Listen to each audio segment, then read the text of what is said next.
మంచి healthy skin కోసం నేను ఫాలో అయ్యే 5 హోమ్ మేడ్ ఫుడ్స్ మీతో షేర్ చేసుకుందాం అనుకుంటున్నాను. Number 1, Amla juice. Daily morning 10 o'clock కి కంపల్సరీ ఒక షాట్ ఆఫ్ ఆమ్లా జ్యూస్ అనేది నేను తీసుకుంటాను. Number 2, chia seed pudding. Chia seeds అనేది ఆల్మండ్ మిల్క్ లో ఓవర్ నైట్ సోక్ చేసుకొని next day morning add like banana అయినా యాడ్ చేసుకోవచ్చు, apple or pears, any kind of fruit ని యాడ్ చేసుకొని బ్రేక్ఫాస్ట్ లాగా కనుక తీసుకుంటే at least weekly twice or thrice చాలా హెల్ప్ అవుతుంది. Even it helps for weight loss. Number 3, snacks. ఈ పాప్కార్న్ ఇట్లాంటి బదులు shift to makhana. It is very rich in calcium. So అది నేను నా స్నాక్ లాగా వాడతాను. స్వీట్ క్రేవింగ్స్ తగ్గించుకోవడానికి seed laddu, all types of dry fruits తో తయారు చేసిన స్వీట్ అనేది ఒకటి తీసుకుంటే చాలా బెటర్.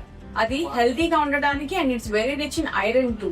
అందుకని ఎవ్రీడే అది నేను కన్స్యూమ్ చేసుకుంటాను. లాస్ట్ ది గుగ్గిళ్ళు. అది ఎనీ ఫామ్ లో గనక ఒక కప్పు గనక మీ డైలీ రొటీన్ లో కూడా మీరు యాడ్ చేసుకోగలిగితే it's very good for health. చాలా న్యూట్రిషియస్ అది. గుగ్గిళ్ళు ప్లెయిన్ గా ఉడకబెట్టిన తీసుకోవచ్చు, లేదు అంటే సలాడ్ లాగా తీసుకోవచ్చు.